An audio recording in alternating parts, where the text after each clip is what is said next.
新宇的免税品上面的卖5枚5个黑巧克力。后来我才知道说，原来这个巧克力还蛮贵的，加上最后都会付这个巧克力。天，好几次好像没有吃的，都被客服员收走了。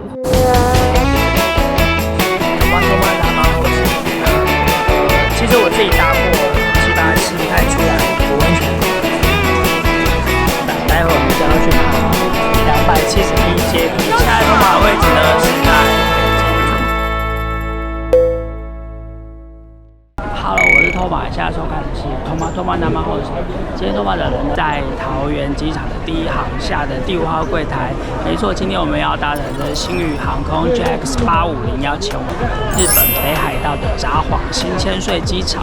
想知道这次在新千岁机场发生哪些事情吗？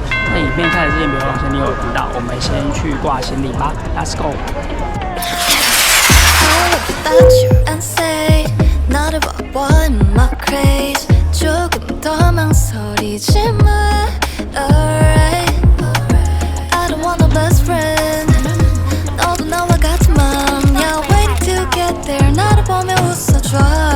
现在我们的位置在1航厦，在2024年的2月，第2航厦呢有新宇最新的贵宾室。你要从1航厦到2航厦到底该怎么去？距离有点远，我们待会来实测看看。首先要往 A 跟 D 的方向走。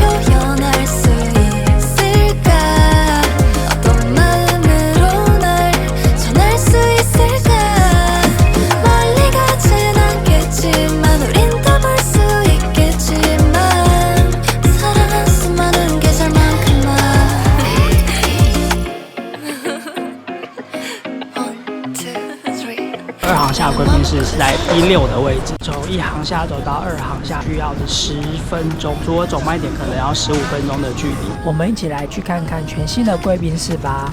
核对登机证后，左手边是商务舱使用的空间。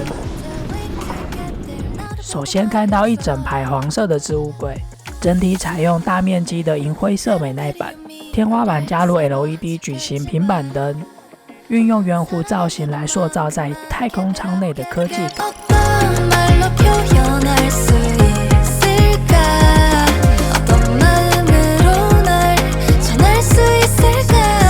来到这里呢，为的就是我现在桌上的松露牛肉小汉堡。扫桌上的 QR code 可以点餐的。早餐的话，现点现做，还有蛋仔面、生鲜沙拉的。早餐的部分是在11点之前，11点之后呢，还有正餐，有3种不同的选择。就比较有兴趣，我手上的皇家礼炮21年的威士忌，这是我第一次喝到皇家礼炮，觉得还蛮顺的。我们赶快吃吃看小汉堡。今天时间也不太够，因为我们的登机口在 B4，所以走回去呢可能要抓个20分钟的路程，会比较远。听说这边下去还有2楼可以做使用。从新宇2航的贵宾室离开，他要准备前往的是 B4登机门。我觉得它整个服务来说非常的贴心，他的工作人员随时在旁边 stand by， 只要吃完东西，他就会来帮你收掉。那下次呢，有机会再参观其他的部分。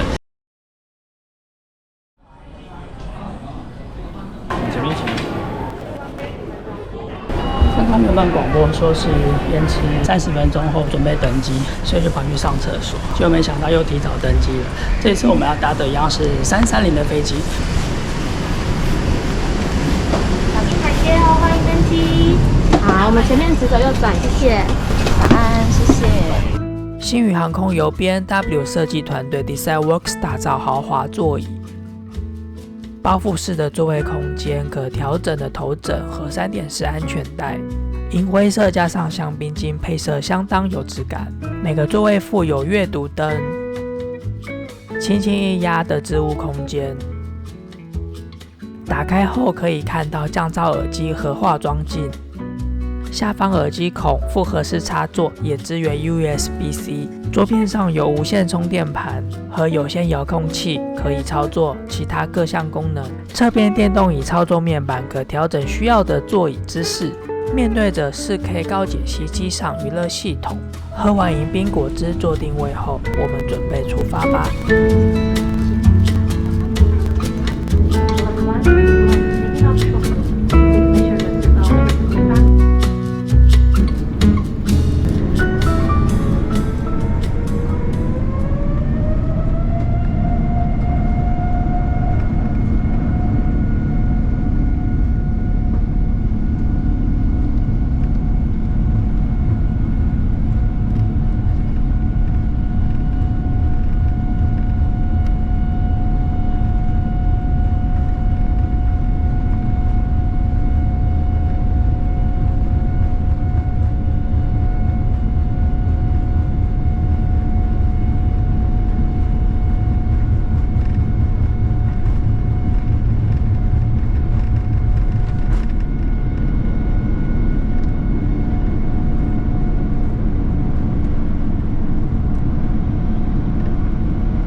船台其实都已经熄灭了。这一次的航程是用里程数去兑换的，因为星宇航空在2024年里程数有大改变，所以在去年就已经定好了这一趟行程。亚洲线的部分里程数呢都是一样，最北到札幌，最南到新加坡。因为自己还蛮喜欢跑日本的，所以这次呢就换了北海道的札幌。这一趟的行程总共大概要有3个小时。通常飞札幌都是用321的机型，冬季的关系，所以北海道是热门的旺季，改用大飞机330来飞。不是第一次坐330了，不过还是觉得很兴奋。我们来好好的享受这一趟330的旅程吧。上前菜的时候都会先来一个天一个香槟，牛肉卷，有水果先下的，敢试试看吗？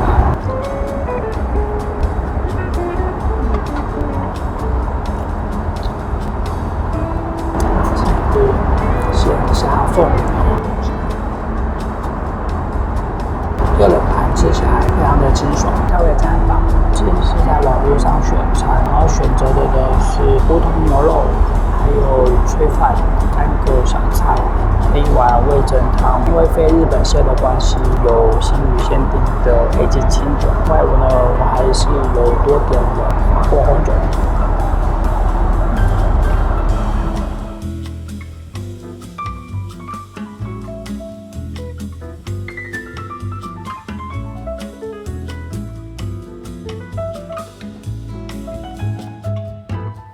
接下来呢是上甜点的部分，焦糖布丁，上面还有一点点的蓝莓跟薄荷，还有水果、巧克力。他每次打扫晚餐最后都会附这个巧克力。星宇的免税品上面都有卖，12片850元，前好几次好像没有吃到它，都被空服员收走了。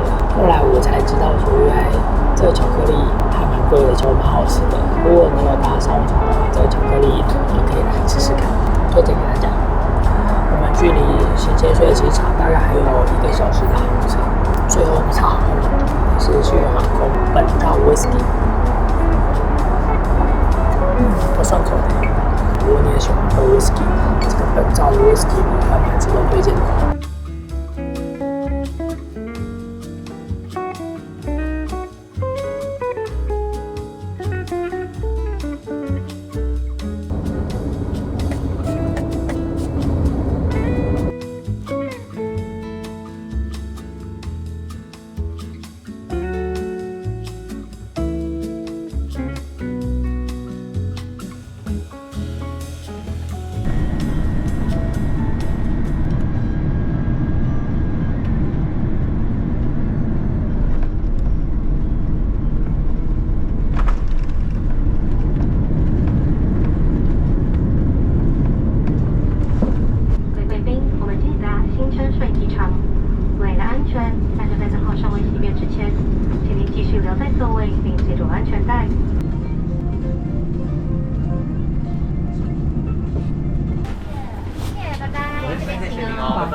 谢谢，拜拜。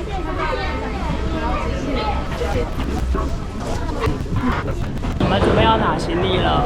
这一次所体验的 JX850的航班，里面的空服员呢非常的细心，我觉得服务非常的好，比我做的前几次都好，觉得服务品质有大幅的提升，我自己觉得非常的满意。我们已经抵达了新千岁国际机场，这次航程总共有3个小时，也喝了蛮多杯的。一开始在贵宾室喝了1杯皇家，然后再来1杯香槟，还有2杯红酒的本照 Whisky 美景清酒。接下来呢就是北海道的行程喽。如果喜欢这一样的飞行记录的话，别忘了订阅我的频道。我们就下个城市见喽，拜拜。